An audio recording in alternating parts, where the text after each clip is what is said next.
नमस्कार. मी प्राध्यापिका नयना पंजे. आज आपणासमोर B.Ed कोर्स अंतर्गत येणाऱ्या 205 या कोर्ससाठी जॉग्रफी या विषयासाठी MCQचा पाठ क्रमांक 3 या ठिकाणी सादर करत आहे. मानव व त्याचे पर्यावरण यांचा आंतरक्रियेचा अभ्यास करणे म्हणजे भूगोल ही व्याख्या यांनी मांडली. फेअरग्रीव, गॉप्सिल, सर मॅकेंडर व कोपर्निकस. याचा अचूक पर्याय आहे सर मॅकेंडर. भूगोल म्हणजे पृथ्वीचे वर्णनाचे शास्त्र. या संकल्पनेत खालील बाबींचा अभ्यास केला जातो: खनिजे, उद्योगधंदे, प्राणीजीवन, मानवी जीवन, वसाहती, दळणवळण, मानवी जीवन, सांस्कृतिक उपक्रम, वेशभूषा, भाषा, मानवी जीवन, भूपृष्ठ रचना, सागरी प्रदेश, स्वरूप व हवामान. प्रश्नांमध्ये जर आपण बघितलं तर भूगोल म्हणजे पृथ्वीच्या वर्णनाचे शास्त्र आहे. पृथ्वी कशी आहे, पृथ्वीचे वर्णन ज्यामध्ये अपेक्षित आहे त्या ठिकाणी खालील पर्यायांपैकी ड या पर्यायाचा समावेश होतो, कारण यामध्ये भूपृष्ठ रचना, सागरी प्रदेश, त्यानंतर स्वरूप आणि हवामान यांचा संदर्भ या ठिकाणी देण्यात येतो. त्यानंतर भूगोलाचे स्वरूप हे आंतरविद्याशाखीय स्वरूप आहे, कारण भूगोलाचा अभ्यास करताना इतर विषयांचा आधार घ्यावा लागतो. भूपृष्ठावर घडणाऱ्या घडामोडींचा मानवी जीवनावर परिणाम कसा होतो याचा भूगोलात अभ्यास केला जातो. भूगोल विषयाच्या अभ्यासात शास्त्रोक्त पद्धतीने कारणे-मीमांसा सिद्ध केली जाते. याचा पर्याय आणि वरील सर्व योग्य पर्याय आहे ड, कारण भूगोलाचा अभ्यास करत असताना आपण गणित, अर्थशास्त्र, कला, विज्ञान यासारख्या विषयांचा सुद्धा समवाय त्या ठिकाणी साधत असतो. भूपृष्ठावर घडणाऱ्या विविध घडामोडींचा मानवी जीवनावर परिणामांचा अभ्यास करणारे हे एक शास्त्र आहे. त्याचबरोबर शास्त्रोक्त पद्धतीने सिद्धता त्या ठिकाणी स्पष्ट केली जाते आणि म्हणून वरील सर्व घटक या ठिकाणी हा योग्य पर्याय आहे. खालील योग्य जोड्या जुळवा. इथे शाखा व उपशाखा दिलेल्या आहेत: प्राकृतिक भूगोल, मानवी भूगोल, आर्थिक भूगोल, जीवभूगोल शास्त्र, प्राणी भूगोल, सागरशास्त्र, लोकसंख्या भूगोल, वाहतूक. यापैकी पर्याय क्रमांक 1 हा बरोबर आहे. म्हणजेच प्राकृतिक भूगोल हे सागरशास्त्राशी संबंधित आहे. मानवी भूगोल यामध्ये लोकसंख्या भूगोलाचा समावेश होतो. आर्थिक भूगोलामध्ये वाहतूक या घटकाचा समावेश होतो आणि जीवभूगोलशास्त्रामध्ये प्राणी भूगोलाचा समावेश होतो. विधान अ, भूगोल म्हणजे एकात्मतेचे शास्त्र ही भूगोलाची आधुनिक संकल्पना आहे. विधान ब, भौतिकशास्त्रे आणि सामाजिक शास्त्रे यांच्यात घडून येणाऱ्या आंतरक्रिया व त्याचा मानवी वर्तनावर होणाऱ्या परिणामांचा अभ्यास भूगोलात केला जातो. दोन्हीही वाक्य वाचल्यानंतर आपल्या असे लक्षात येईल की हे दोन्हीही विधानं योग्य आहेत.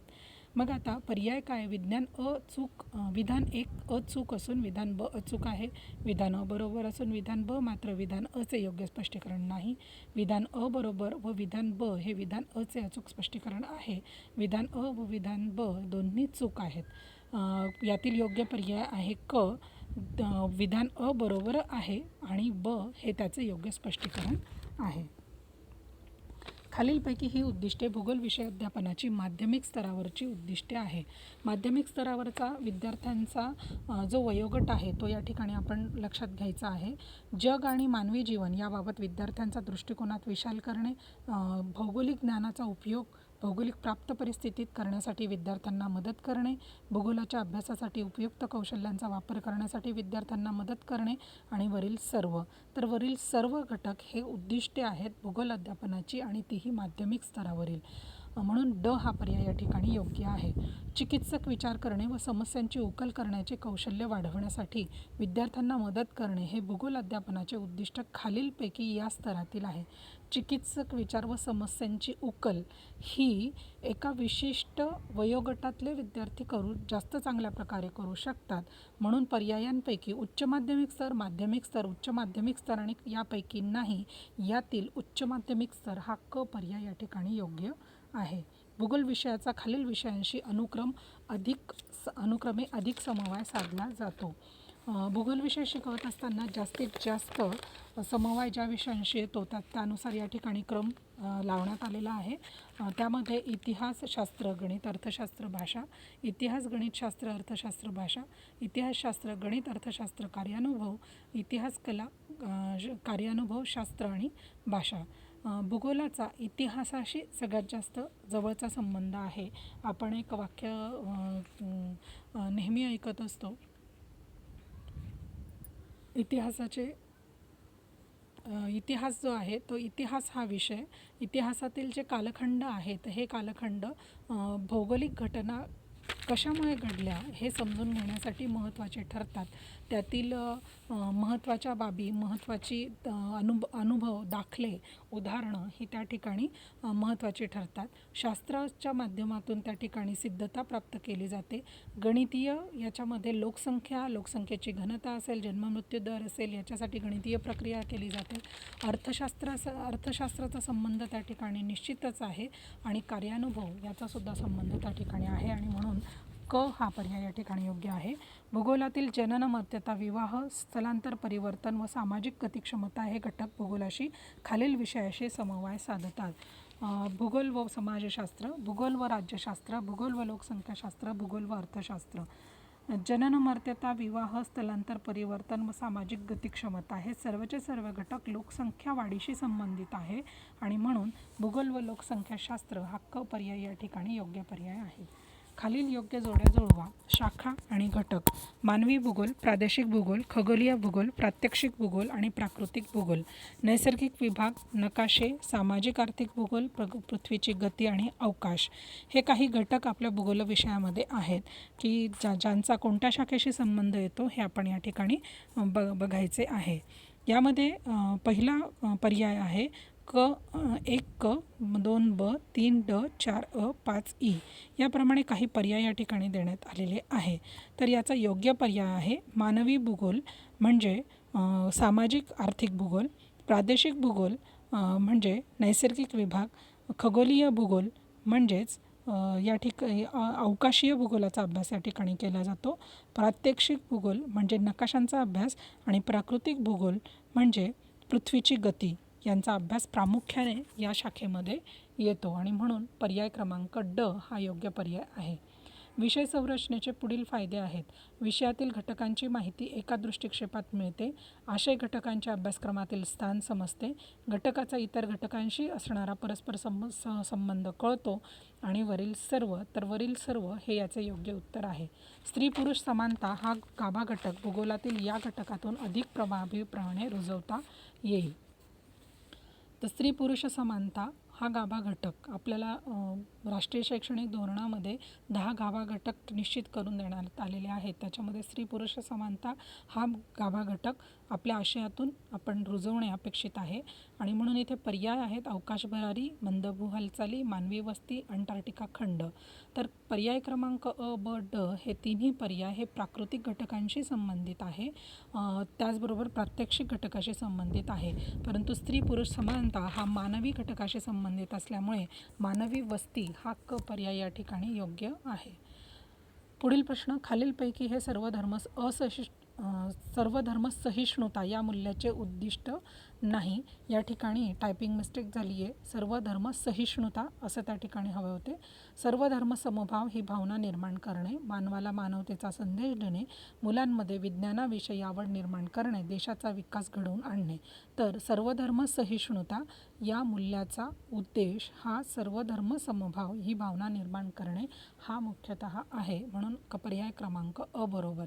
विद्यार्थ्यांमध्ये अंधश्रद्धा वाढीस लागू नये यासाठी खालीलपैकी अधिक या मूल्याची रुजवणूक करणे आवश्यक ठरेल. श्रमप्रतिष्ठा, वक्तशीरपणा, संवेदनशीलता व वैज्ञानिक दृष्टिकोन. वैज्ञानिक दृष्टिकोन निर्माण केल्यास विद्यार्थ्यांमधील अंधश्रद्धा जी आहे ती दूर होऊन घडलेल्या घटनेचे योग्य कारण त्यांच्यापर्यंत पोहोचू शकेल आणि म्हणून ड हा पर्याय या ठिकाणी योग्य पर्याय आहे. स्वतःच्या क्षमता, मर्यादा, आवडीनिवडी जोपासण्याचे कौशल्य या जीवन कौशल्यातून साध्य होऊ शकते.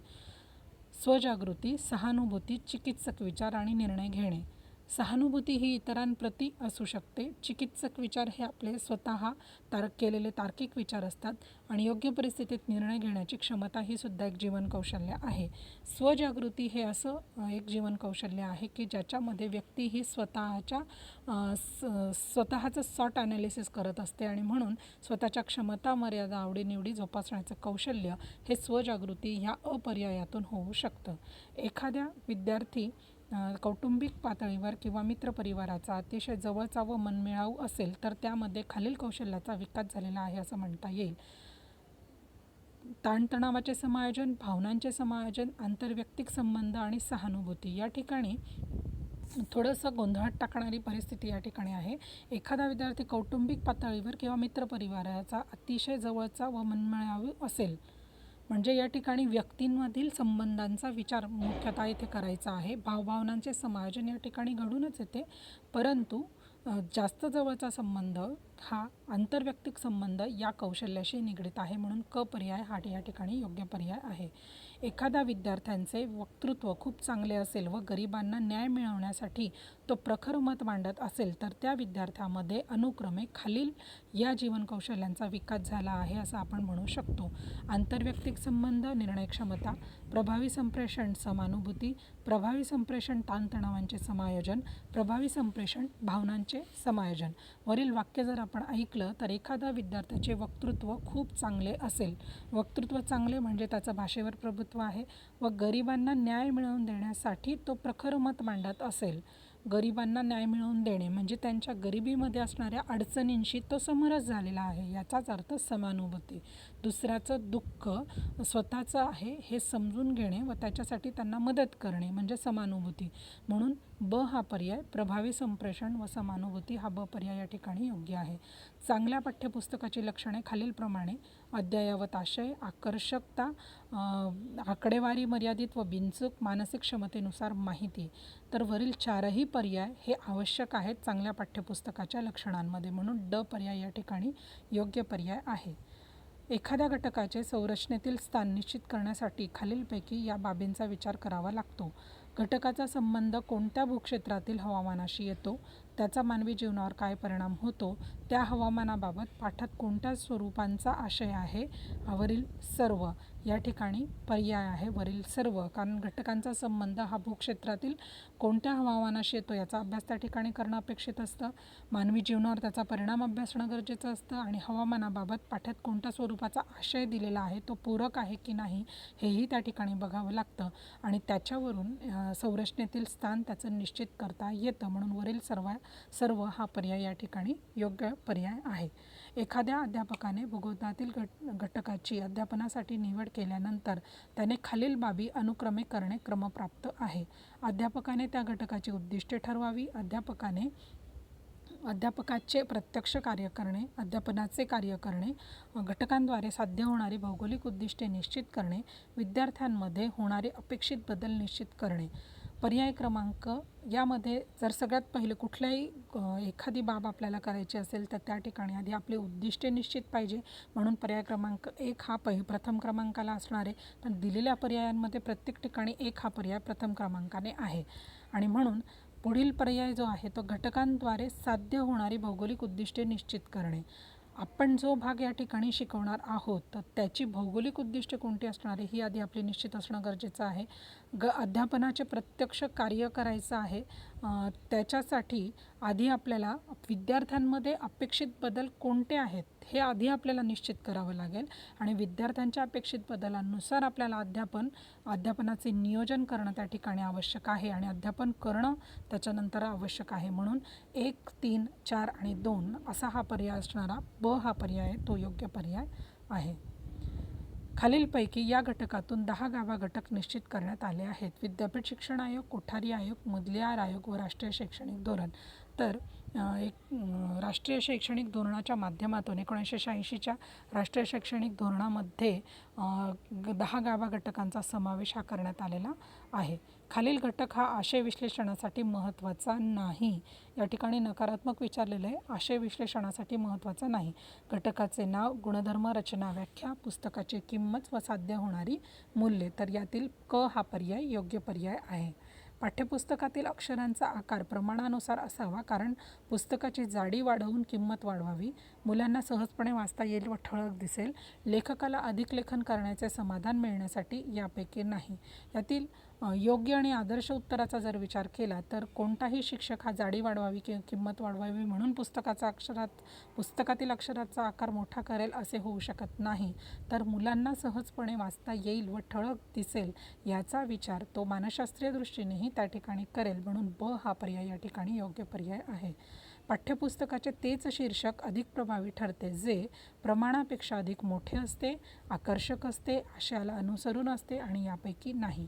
ज्यावेळी पाठ्यपुस्तक विश्लेषण आपण करत असतो त्यावेळीसुद्धा मुखपृष्ठावर असणारे टायटल म्हणजे शीर्षक हे सुद्धा त्या ठिकाणी महत्त्वाचे कार्य करतं की ज्याच्यामधून प्रत्यक्ष पुस्तकामध्ये काय आशय दिलेला आहे याचा दृष्टिकोन एक तयार होत असतो आणि म्हणून पाठ्यपुस्तकाचं शीर्षक हे आशयाला अनुसरूनच असावं. म्हणून क पर्याय या ठिकाणी बरोबर आहे. इयत्ता 6वीच्या भूगोल अभ्यासक्रमाची रचना करताना भाषाशैली ही खालीलपैकी यावर आधारित नसते.